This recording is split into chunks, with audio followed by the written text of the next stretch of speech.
Undoubtedly, Africa is the best tourism destination on Earth. The continent is blessed with the most conducive atmosphere. To feel and enjoy these blessings, join the most productive one-week tour of the continent organized by Daylight Africa every September 2nd to September 9th to see beyond the fallacies about Africa on the mainstream media. Contact us at daylightafrica@gmail.com or call 718-822-5555. Daylight Africa. Revolutionizing tourism industries in Africa.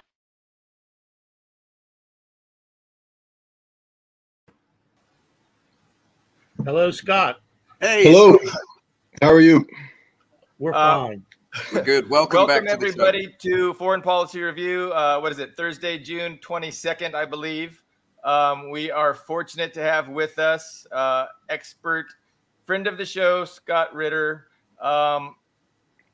What more can we say about Scott Ritter? We don't want to spend 10 minutes going through his bio. We want to get right to it, but everybody knows him. We're very thankful and fortunate that he's coming on our program. So much to discuss. We want to discuss, the failed counteroffensive, the upcoming summit in Vilnius. I don't even know if I said that correctly. But where should we? What should our first question to Scott be? Ben and Carlo. I would launch off with the famed counteroffensive, which really should be called an offensive because that is the right word for it. It is now the 18th day, almost 3 weeks of a counteroffensive. We have numbers from Vladimir Putin. According to him, 245 tanks, 687 armored vehicles have been just burned. We've seen images of Bradleys, of the Leopards, of even the Iris-T air defense system burning with zero gains. They haven't even reached the first layer of Russia's famed layered defense. What I can't find is numbers. We've recently known that 75,000 people, that was the cost of the Bakhmut meat grinder, the first design of General Surovikin or General Armageddon. I'm wondering if Scott knows what is his take on the offensive, and does he know about any casualties? It's being kept very quiet right now. Well, I'll start with the casualty figures. Today, I was in a conversation with a Russian who is well informed, and the number right now that I think the Russian government is embracing is 13,000 Ukrainian killed. And that number, of course, will go up if they continue to press this attack, this offensive. Yeah, to call it a counteroffensive, I mean that's ludicrous. They are attacking a fortified position. This is a classic breaching assault operation, and it's important that people focus on that. People are saying counteroffensive, as if it's some sort of geopolitical event. This is a military operation. In fact, it's the single most difficult military operation one can imagine. You are launching an offensive operation designed to breach a fortified position, a heavily fortified position, one that has been prepared months in advance, fully manned with trained personnel equipped with effective command and control.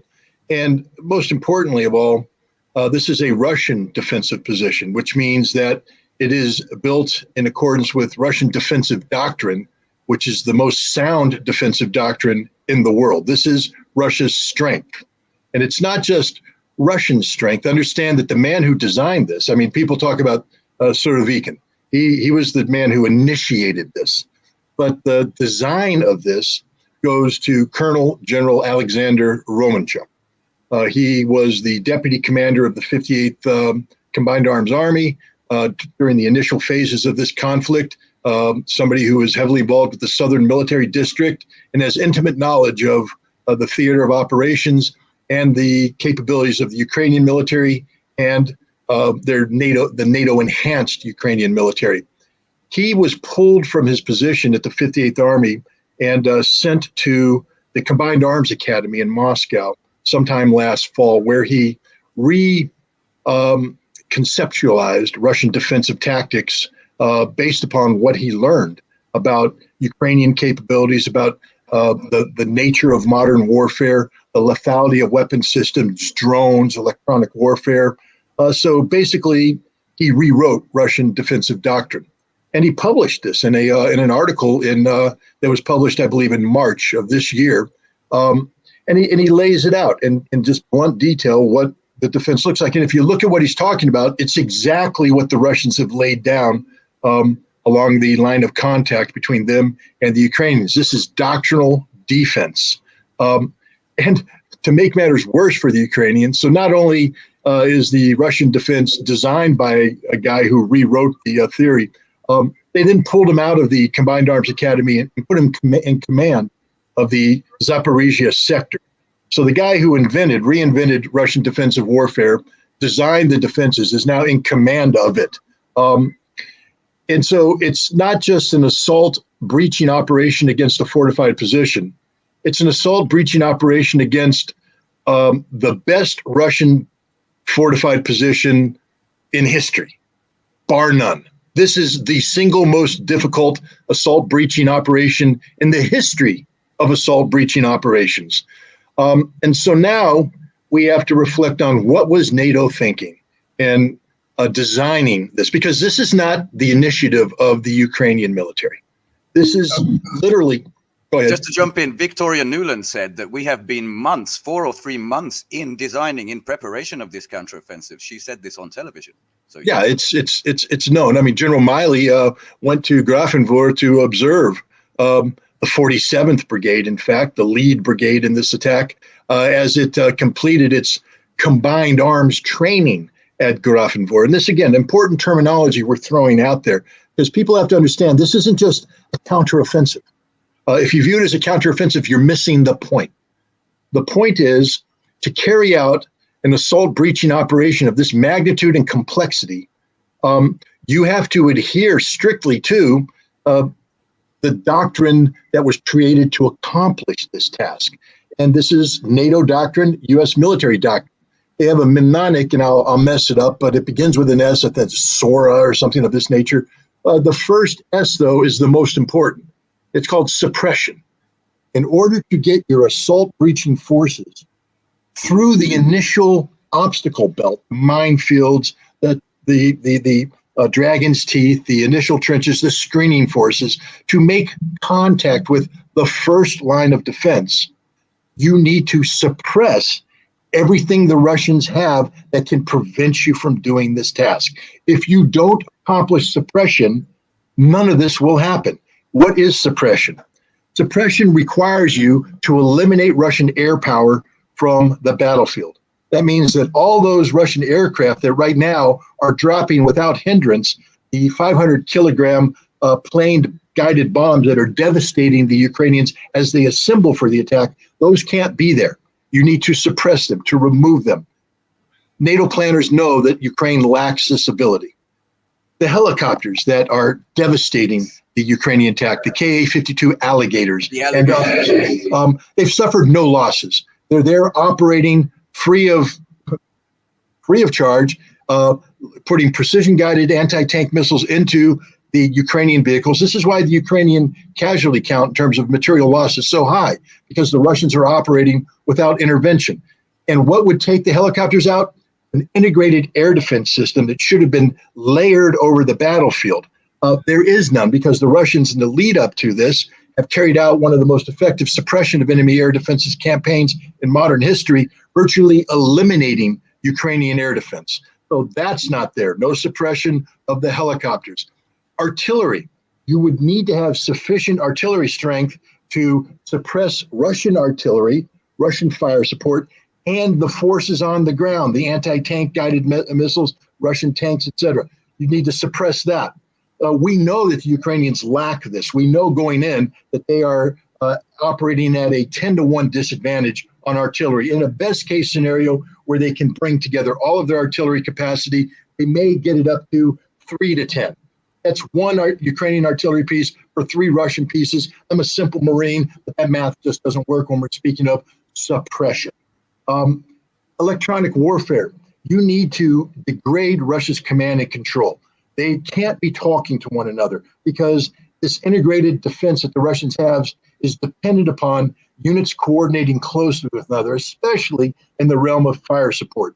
So you need to jam the communication so that the Russians are deaf, they're dumb, they're blind, they can't do anything. That's not happening. And we could just go on and on for the things that need to happen, none of which is happening. But worse, NATO knew it wasn't happening. And this is the important part, because NATO trained these units to carry out an assault breach. They trained them, they trained them on the equipment to do this, and they trained them on the tactics to do this. A key aspect of this training preparation is the utilization of a computer simulation known as CORA. It's designed by the German Bundeswehr. NATO uses it extensively in its own exercises. And CORA allows you to do everything I just said, not just design the assault breaching, but you have sub-modules that bring in suppression, artillery, electronic warfare, to exercise all this and bring it together in an extremely realistic simulation of what will happen on the battlefield as you go forward. You can war game this out. Ukrainian forces were plugged into CORA, but they weren't plugged into the sub-modules. They were plugged into a combat module that they have what's something called behavioral adaptions to this combat model. So it's a combat model that pre-programmed Russians surrendering, Russians running away, Russian command and control not working, Russian fire support not working. So they gamed the system. They took the Ukrainians, they put them in the CORA system, plugged in them, and this CORA system was designed for the very place that they're attacking. They use that terrain model. They use the actual computer maps so they are familiar with the terrain. They have the exact laydown of the Russian defenses, and then they game their assault. And they think they can win. There's no way they could win if this was done realistically, which tells me that NATO lied to them. NATO led them to believe that they could do something, because I have to have enough respect for the Ukrainians to believe that they're not suicidal. No Ukrainian commander in his right mind would approach this, look at a simulation where all of his men died in the soft zone before the first line of defense and say, yep, this is the plan we want to do, guys. Let's go. Let's execute this baby. No, what they did is they war gamed something and said, we have a winning model here. We have confidence in what they're doing. And the confidence was generated not by their genuine capabilities, but by the lies told to them by NATO. I'll make another point that's crystal clear here. If any American commander was in charge of this operation, he would be hauled before United States Congress. And the Congress would demand to know why 13,000 Americans died in a futile attack. What the hell is going on here? Now, questions would come up. They would say, hey, we understand that you transitioned these people into a brand new tank that they've never dealt with before sometime in January. And the commander would say, oh, yes, so the brand new Leopard tank. They'd say, how long does it normally take to train a Leopard operator to have basic skills? About 5 months. How much time did you give these guys? 5 weeks.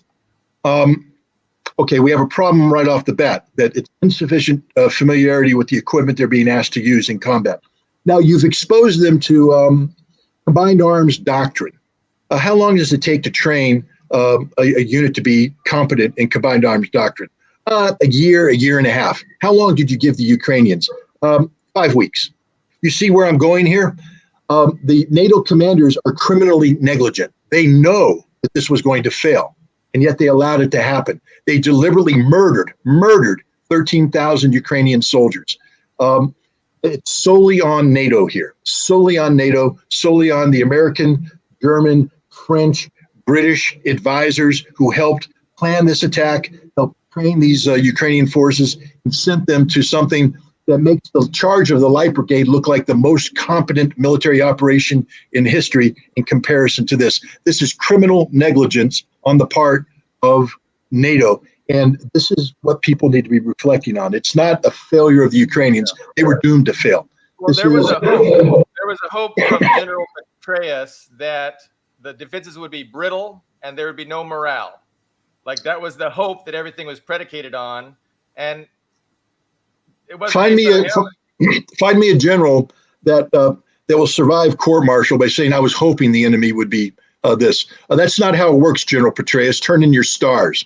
Bust down to the rank of private, because that's how a private thinks. I hoped it would work out. I would hope that my $300 a month would help me pay for the $550 Humvee payment that I've just accrued by buying this brand new vehicle. I would hope that's what a private says. That's what junior enlisted say before they're taught the realities of life. General Petraeus should know better. He knows better. But I guess we have to take that back, because this is a man who sat before Congress numerous times while he was in uniform and lied to them about the war in Afghanistan. And he can't say it was a mistake. He knew that every word he said was a lie. He's lied to Congress. He's lying to the American people now.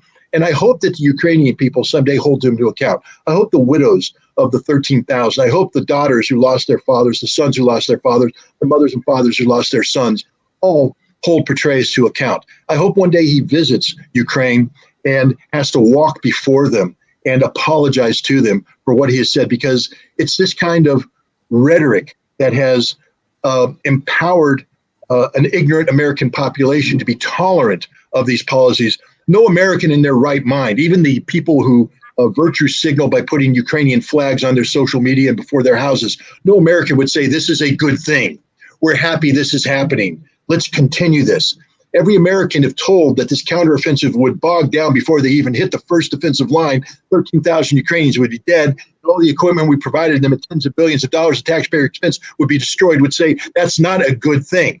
And so therefore they would hold General Petraeus, Colonel Hodges, another former military officer speaking before the American public on media, hold everybody accountable, including Jake Sullivan, Tony Blinken, Victoria Nuland, General Mark Miley, and everybody else who serves today in the U.S. government in any role, civilian or military or otherwise, who were part of the murder, the slaughter of these Ukrainian soldiers. Incredibly well said. I have to add that there's only one little silver lining I can see to this story. That's from Telegram channels. There's apparently a mass of people surrendering. So these aren't the Azov people, the nationalists, the earlier fervent Nazis of last year. These are the conscripts they just grabbed from the streets, and they don't want to die for this stupidity. Speaking of Telegram, there's also another video. I have to give it to Mr. Prigozhin of the Wagner Group. You know, he had this negative campaign against Shoigu and Gerasimov. There was a military commander somewhere. He took this little village called 5 Houses or something. And he said, come on, guys, we can take it. Wagner is not there. Meaning implicitly that Wagner is tough. And that was the story that made the regular armed forces of Russia, they're weak. You know, they're weak. We can take them. So that was a very good psychological operation, I think, by Mr. Prigozhin. That's the silver lining. But my question would be, all this for what? For the Vilnius summit to somehow get into NATO? I think George Galloway said that it's like threatening the world with the United States Army. It's like who was that guy? Mussolini threatening Europe with Hitler's army back in the day, and that's practically it. I wonder what your take on this Vilnius thing is for, and how will it go after such stunning losses of weaponry, manpower, everything? Well, again, I can't believe that any military professional could possibly have believed that this would end any other way than it has ended. So this was designed failure. And I think we have to reflect on that for a second. This isn't an accident. This isn't a mistake. This isn't oops, geez, the Russians were better than we thought they were. We knew the Russians were good. We knew the Russians. Anybody who says we were hoping they were brittle is an idiot, because we knew the Russians were good. We've seen the troops be trained. We've seen them. They've been involved in combat operations on a near regular basis, and they're performing in an outstanding manner. We've seen the equipment pouring off of the production lines. So anybody who thought that the Russians were going to pull a Knights of the Round Table act a la Monty Python and the Search for the Holy Grail, when the White Rabbit shows up and they run away. No, that wasn't going to happen. The Russians are determined fighters, professional fighters, and can they be beat? Hell yeah, they can be beat. Anybody can be beat on a given day if you apply the appropriate military tactics with the appropriate personnel. You can beat anybody. But the Ukrainians weren't going to beat them. They never were going to beat them. It just wasn't in the cards, and we knew it. So now you have to say why.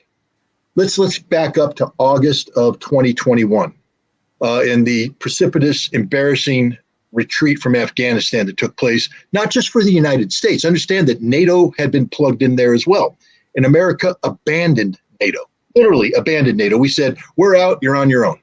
Now, this caused a lot of people in NATO to have two thoughts. The first thought is continued membership in this organization in our best interests? What is the purpose of NATO? Is it continue to be a viable organization? What's its mission? And the second thing is the United States a reliable ally? Can we count on the United States in a crunch? And so rolling out of Afghanistan, the political elite whose very existence in the United States and in Europe depends on the continued existence of NATO, realized that they had to reorient NATO, that NATO had to go back to first principles, which is to be an anti-Russian force. And so we began pushing Ukraine towards a conflict. And we saw we could have avoided this war. We now know. I mean, how many people here knew that the Russians and the Ukrainians were engaged in peace talks right up to the point of the Russian invasion? He presented the signed agreements. Sorry. Well, those signed agreements took place. That was after. That was the product of the genuine purpose of the Russian offensive. But see, this makes even more sense. The Ukrainians now, Yermak and others, are admitting that they were sitting down with the Russians, and the Russians were willing to make a lot of compromises to prevent this war. That Ukraine just needed to agree to not be part of NATO. They would work on security guarantees. They would work on the Donbass. Crimea had to be Russian, but this war didn't need to happen. And the Ukrainians laughed afterwards. I've seen a Ukrainian official saying, we led them along the whole time, making them believe that there could be peace, but there wasn't. Now, what they were hoping is that the Russians would hesitate. The whole purpose of the peace agreement leading up was so that Ukraine could launch its attack first. And people forget that this was a preemptive act by Russia. Article 51, the inherent right of self-defense, includes peremptory self-defense when an imminent threat exists, and an imminent threat existed in the Donbass, in the Ukrainian-occupied Donbass, in the form of 60 to 90,000 NATO-trained troops who were being assembled for the purpose of launching an offensive operation to liberate totality of the Donbass. That was the purpose of the Russian intervention, was to preempt that. But it wasn't preemption to destroy Ukraine. It was preemption to get Ukraine back to the negotiating table. And remember, within a week, the Russians had the Ukrainians at the negotiating table. 3 rounds of negotiations in Gomel, Belarus, followed by further discussions in Turkey that culminated in a scheduled 1 April meeting in Istanbul that would have brought about a ceasefire and peace that would have given Ukraine Zaporizhia, Kherson, would have made the Donbass independent, but not part of Russia, that would have required Ukraine to demilitarize to an extent, but not totally, just not be part of NATO. But again, the same security guarantees laid out in 18 annexes to this. And Ukraine had initialed each one, signed each one. This was a done deal. So much of a done deal that Russia lived up preemptively to its obligations by withdrawing from Kiev, withdrawing from Sumy and other areas. This wasn't about the Ukrainians beating the Russians.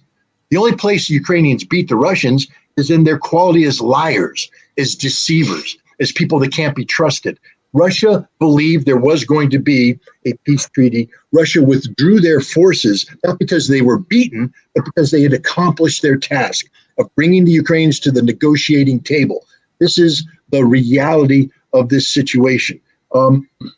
And I don't know what started this rant of mine. Where it was one. Well, the lead negotiator for Ukraine, maybe not the lead negotiator, but one of them ended up with a bullet in his head. So there was definitely forces in Ukraine that weren't going to tolerate any kind of peace deal. And then Boris Johnson, of course, also flew to put Kiev. the kibosh on that. Yeah, but Russia's always wanted a negotiated settlement to this problem. And the irony is, the deal that Ukraine is seeking right now is less of a deal than they would have had they agreed to peace to begin with. But 350,000 Ukrainians would be alive today otherwise. Just a reminder to our viewers, maybe I say this too many times, but this is on top of 9 years of bad faith agreements with the West, which is called the Minsk II agreements, Yep. which was about settling a peaceful resolution within Ukraine. And every sponsor, every Western sponsor, from François Hollande to Angela Merkel, said no. It was about getting time to strengthen the army for an attack on Russia. After 9 years of deceit, you go ahead, Scott. No, now I remember what started this. We were talking about what is NATO going to get out of Vilnius? What do they want from Vilnius? Yes. And NATO started this conflict. NATO wanted this conflict, but the purpose was to create the justification for NATO. That's the sole purpose. Now, NATO has a lot of inherent problems. Some would call them fatal flaws. The first fatal flaw is there is no NATO unity. I know that Jan Stoltenberg and Mark Milley and Joe Biden, they talk about unprecedented level. We've never seen NATO this unified in our entire life. I don't know. I'm speaking to you from Hungary. I can attest to that. There's no unity. Hungary and Turkey won't let Sweden in. Hungary is their threat. The United States is, this is a tight alliance. The United States is denying Hungary $275 million worth of military assistance, including HIMARS.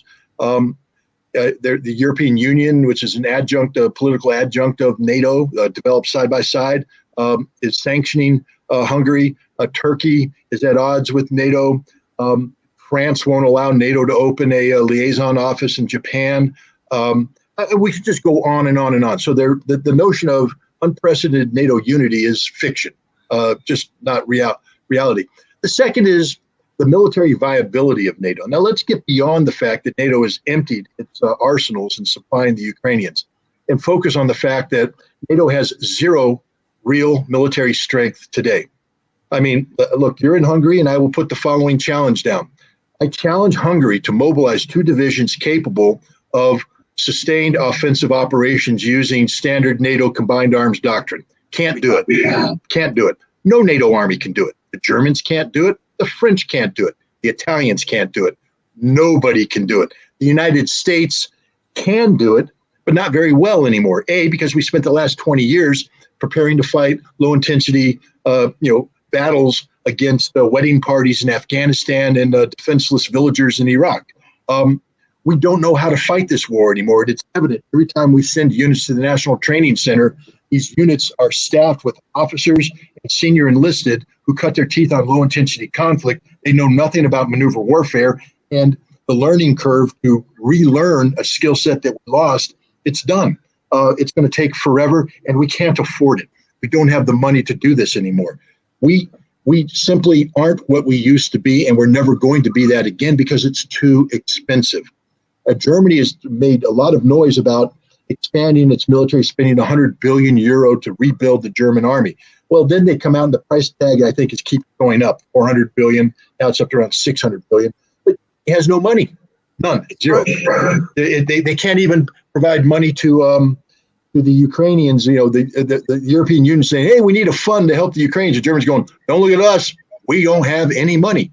And it's not just a go ahead. Until 2027. They they're going the German budget until 2027 in this. Yeah, but that's even then that's just unrealistically optimistic because it doesn't take into account the fact that the German economy is not only in recession but heading toward depression. Even if they had the money now, they couldn't afford anything. They don't have the materials. I think Borrell just came out and said all the stuff we want to buy, we can't do it because the basic materials we don't have and we can't afford it. And that's the reality. Europe can't afford NATO they're talking about. So, postman just showed up at the house. So, that's. So I want to talk about, this whole war in Ukraine as a big boon for the military-industrial complex. Like they're the ones that are really profiting from all this destroyed, worthless equipment that we're sending to Ukraine and having, Russia destroy for us.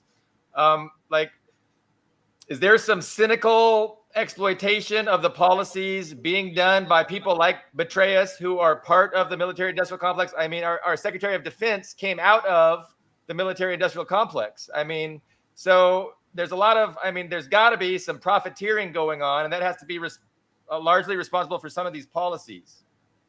Yeah, but the profiteering, it's like me running a business and selling drugs out of the back door. Okay, I'm supposed to be in a business of doing X, but I'm making my money by selling drugs. All the profit that's being made right now, if you guys give me a second, I can try and shut this up. It's okay. I'll jump in for a second there, just based on the military numbers. They're still sending stuff, these Wunderwaffe, even they keep burning. And Real Truth Talk in a comment just recently said, let's send the F-16s, they'll burn beautifully. I agree. And I think Putin said exactly the same thing. They know it's from the 70s and we can shoot it down easily with just the S-300, never mind the 400 and the 500. If there's a speck of dirt on the runway, they won't even be able to take off. Yeah, are they going to take off from Germany? Then bye-bye German airfields, or Poland, if they're stupid enough. I just want to say that this week there was a piece of news, I picked it up yesterday, that the big country, the huge power, Latvia, said, we are sending all of our helicopters over to Ukraine, which I checked up, their statement is 5.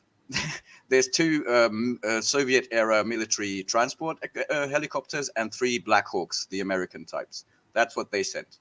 How 3 is Black that Hawks good? and some transport, yeah. And 2 MI something Soviet-era transport helicopter. That's what they sent. We sent all of this. The huge power called Latvia. Hello, Maverick. Nice to see you. Maverick is the culprit.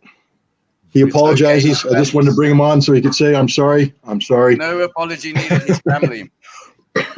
So, again, what's happening in terms of making money is there's short-term profits being made. But let's take a look at the long-term problem. As both the United States and Germany or Europe have acknowledged, there's 2 other dogs.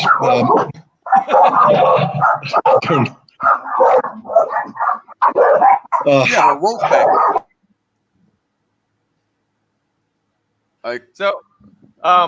Go, Billy Bob. He was gonna discuss the long-term profits.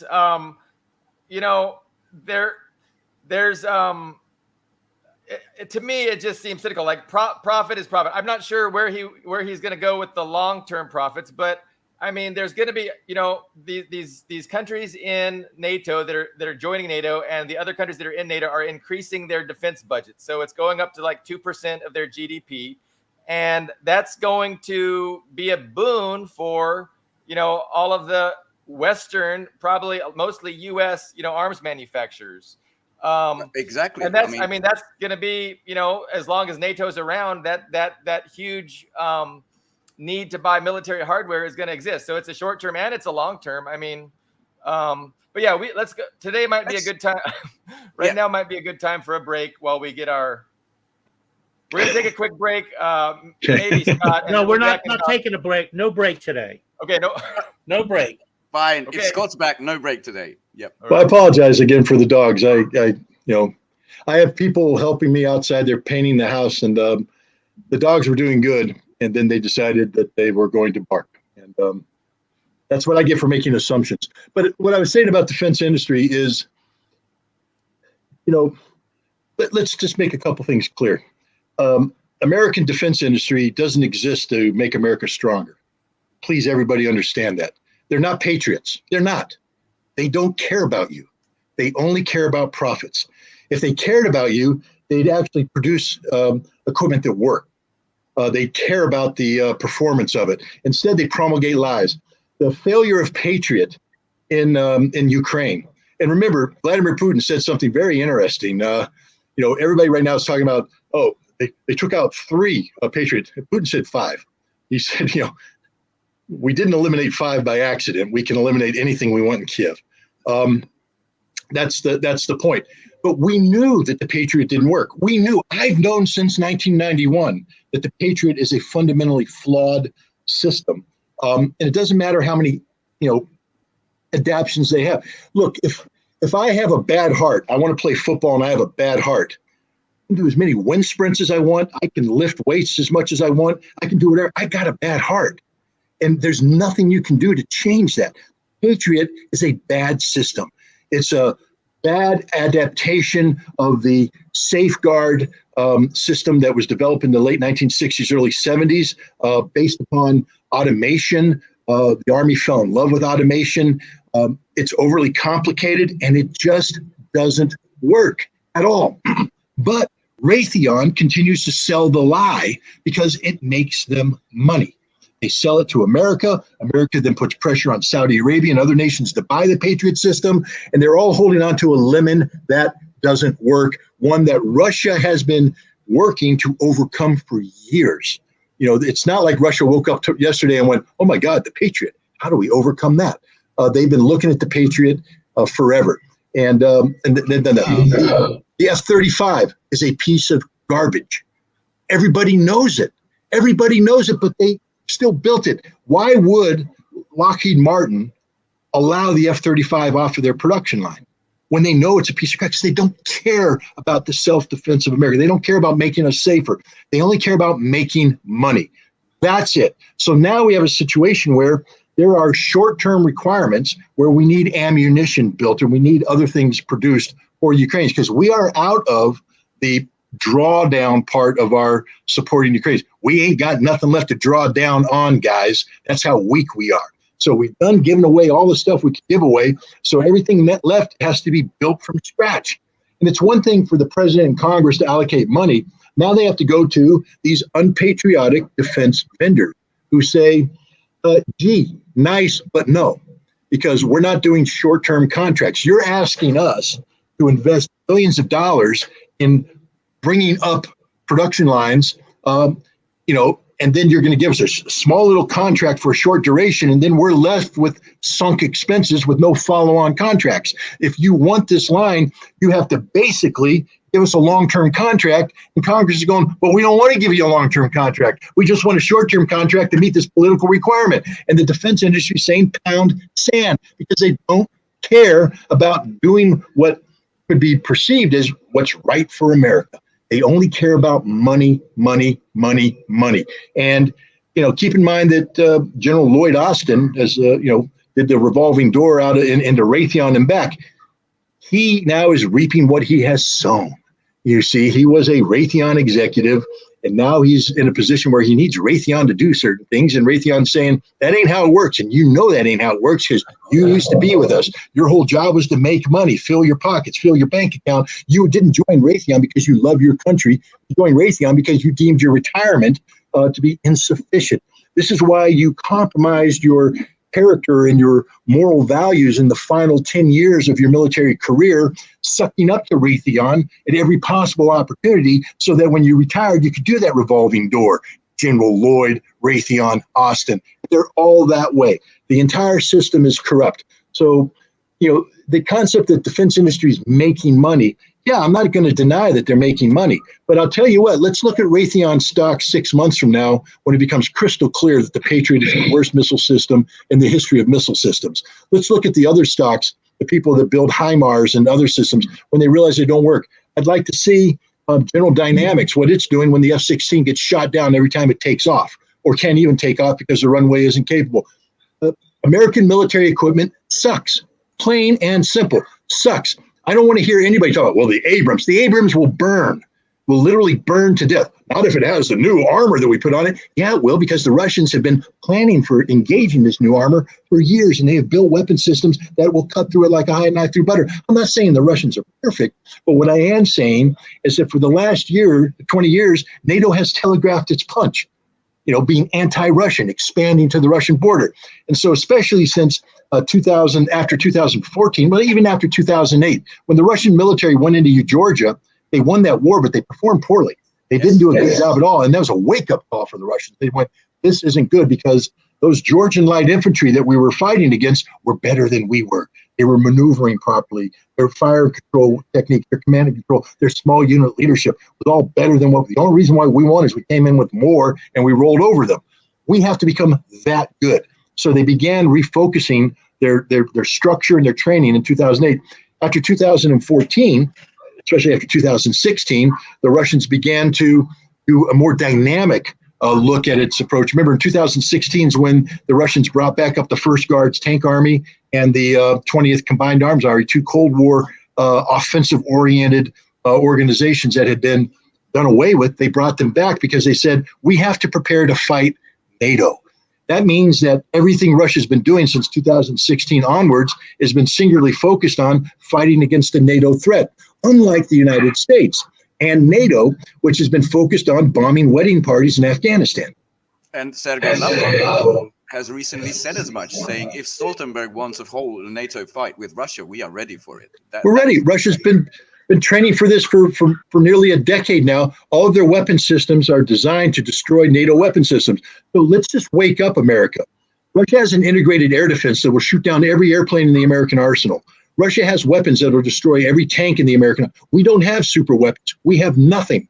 We literally have nothing. And worse, we don't have an army capable of fighting anymore. Our army cannot fight a multi-division sized operation anymore. We don't know how to do it. We can relearn doing it, but I'm telling you, that takes time, that takes money, that takes effort, and we don't have the budget for it. You know how long it took my artillery battalion to become proficient in maneuver warfare so that we felt confident that if we ever had to go up against a Soviet-style enemy, that we could survive and perhaps prevail? 2.5 years. 2.5 years of nonstop training in the deserts of 29 Palms, California, using live fire. We burned up a lot of ammunition. The ammunition my battalion used in say 1987 exceeds the live ammunition training allotment for the entire Marine Corps today. All right, we just don't shoot anymore. Don't do it. We went out every day and popped off rounds because that's what you have to do to be proficient in combat. Shoot, move, communicate all the time, and with an emphasis on shooting, pounding rounds down range, and then moving.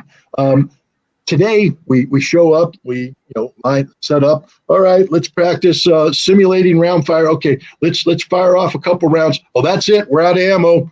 Let's go back to the rear. It costs money.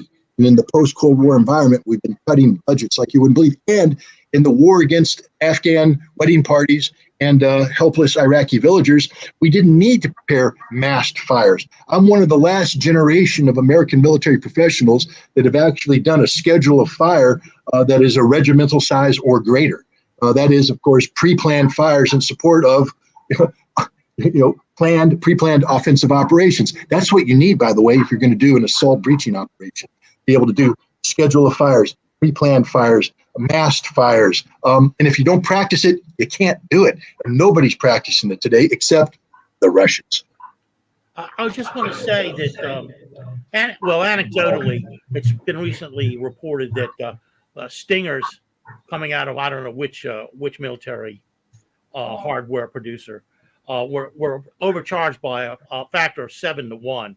But I want to say something about Petraeus, from Petraeus all the way down to William Crystal.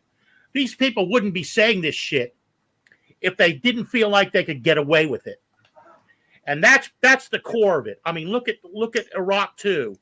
Look at those people and the lies that were instituted to get into that war, and the lies that have been instituted to get into constituted to get into the Ukrainian conflict. Somebody has to be made to pay before this is going to change. And I'm an old man. I was there for Vietnam. I was there for the assassination of Kennedy. I was there for Iran-Contra. I was there for both Gulf Wars. I want blood. I want those people to pay for what they've done. Alan Dulles is dead. Okay. Reagan is dead. All the people around Reagan, all that scum is dead. Rumsfeld, I'm flying here, so I'm losing names. But I want to see some accountability. So if does we don't have any accountability, nothing is going to change. I got to tell you, we can talk about public opinion changing and blah, blah, blah. But I'm not sympathetic to the American public. They've been ninnies all my life. Just absolute ninnies. No, nothing fucks. And it's got to change. If that doesn't change, if we don't drag Bill Kristol out of all these CNBC studios by his collar and pummel him in the streets, nothing is going to change. That's all I have to say today. Well, I'm with you, except that I cannot publicly advocate violence. Yes, neither do we. But accountability would be nice. Look, What other mechanism is there? What other mechanism? No, Carlo, you're 100% correct. Let me give you an example in history, and I'm not advocating this at all. There were the Young Turks, Enver Pasha, Jamal Pasha, and company during the First World War, who implemented policies against the Armenian population that some people call genocidal. The forcible removal of the Armenians from the Russian frontier and moving them to Syria and such. And afterwards, Armenians said there must be retribution. Somebody has to pay. And they all died. Some of them died violently. Enver Pasha got killed in a firefight that had nothing to do with the Armenians, but everybody else were hunted down by Armenian assassination squads because the Armenians didn't forget. Now, in America, I believe in the rule of law. I believe in the justice system. I don't really. I believe in the rule of law. I believe in the theory of the rule of law, but I understand the American justice system is fundamentally broken and there is no justice. But I would like to believe that we could get our act together. But now let's talk about the Ukrainians. All right? Maybe it's time for the Ukrainians to become like the Armenians and hold to account the people responsible for the slaughter of their men. I'm not advocating violence. I don't support it. But, I'm on a Ukrainian hit list for the crime of talking truth. They want to kill me for talking truth. Dude, your angst and ire is pointed in the wrong direction. I haven't killed a single Ukrainian. Petraeus has. William Crystal has. Victoria Nuland has. They've killed hundreds of thousands of them. If you want to put anybody on a damn list, take my name off it. Put the people who have the blood of Ukrainians on it. Now, I'm not advocating for that, and I would hope that the United States government, of course, would hold anybody accountable who creates such a list and seeks to act on such a list. But we all know that if the U.S. government isn't going to hold them accountable for putting me and Tucker Carlson and Tulsi Gabbard and others on this hit list, I doubt that they would ever. Well, actually, they might, because they would be pissed off that their good old boy Petraeus and Hodges and Nuland were on a list, that they were actually, American officials would be held accountable for the crimes that have been committed, not just in their name, but by design, by their design. We are responsible for the murders of hundreds of thousands of Ukrainians. We, the American people, we, the American government, but more importantly, these individuals that we've highlighted, Petraeus, Nuland, and others, because they knew it. Let's focus. Let's back up for just a second. I wrote critically of Anne Applebaum.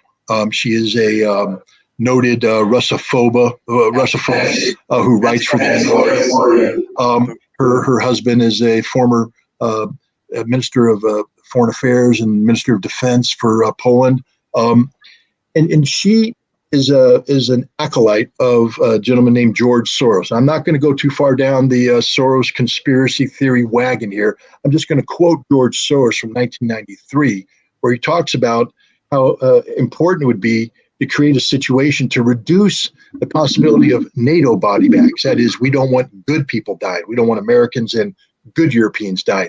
And the idea would be to create a situation where East European manpower was married up with NATO technology to wage a conflict against Russia.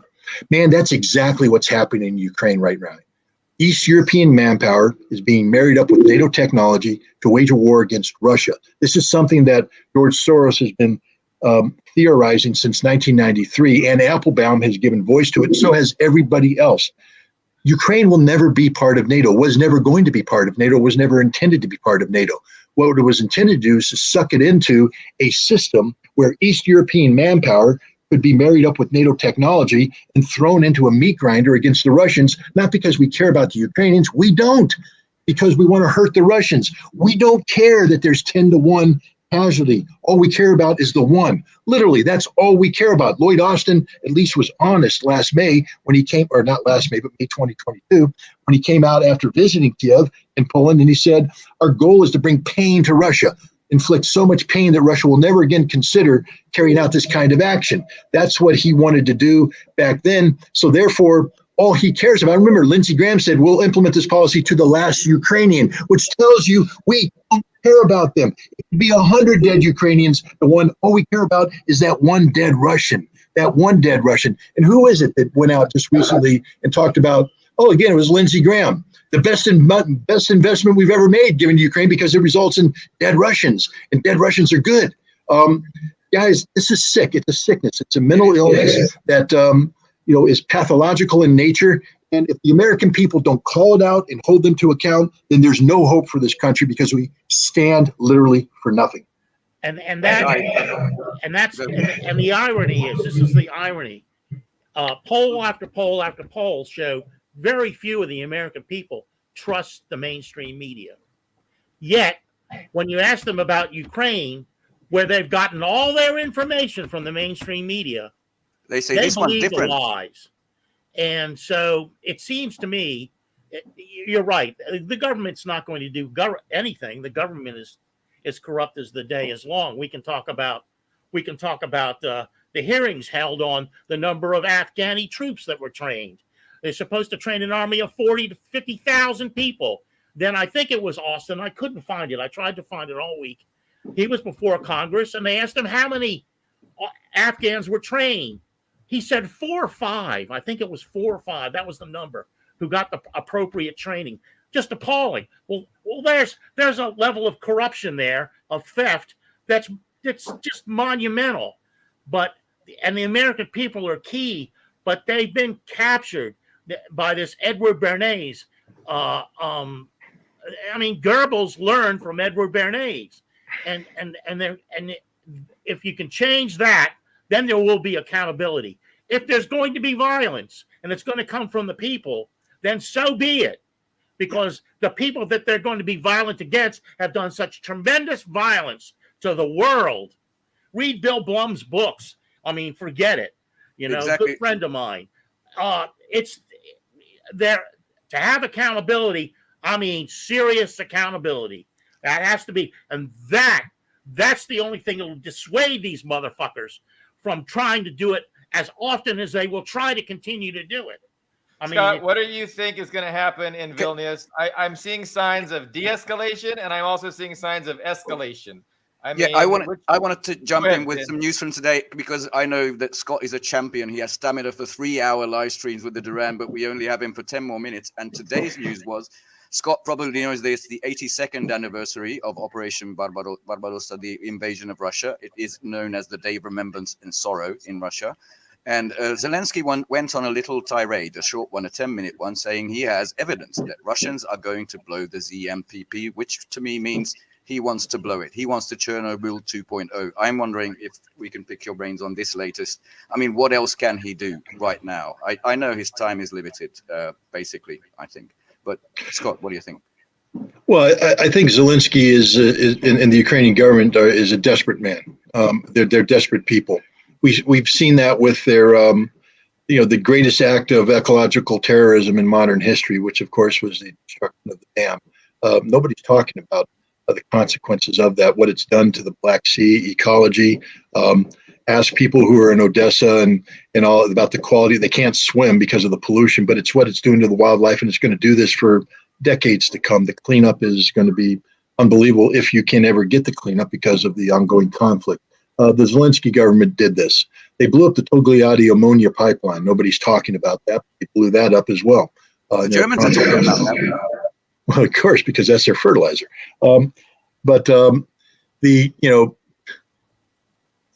Zelensky is desperate. He has what I would call a scorched earth policy. Basically, the more it becomes apparent that Ukraine is losing this war and can't win, the greater the cost that he's going to impose, not on just Russia, but also on the world. And his one hope is that if he can generate a crisis significant enough with enough global impact that the West will be compelled to take action. That's his only hope of survival, is to do something like that. So the fact, he has been an expert at mirror imaging his intent onto the Russians. He did it with the dam. He did it with the pipeline, and now he's doing it with the nuclear power plant. There's only one country that's shelling the nuclear power plant, and that's Ukraine. Everybody knows it. And so I am concerned about this that he will try. But here's the only thing that gives me hope is that the Russians likewise are aware of this. And so I believe that the Russians will take whatever steps necessary to include the powering down of the remaining reactor, powering it down and having in place the mechanisms capable of, controlling its decommissioning, even under duress, so that we don't get a Chernobyl-like or a 3 Mile Island-like meltdown and all that. The Russians are, again, the only adults in the room when it comes to this. But Zelensky, again, now we'll roll over to Billy Bob's question. Responsible people will speak of de-escalation. There's no one responsible in NATO right now. NATO will double down on stupid, and you're going to hear nothing but escalation, escalation, escalation.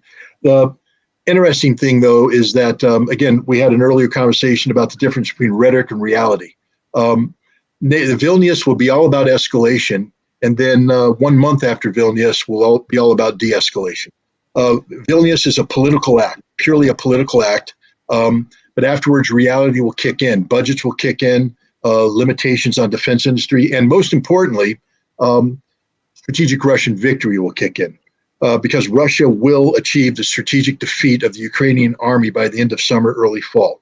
And that's something that NATO is going to have to live with. They can pretend it's not going to happen, but it's like Baghdad Bob.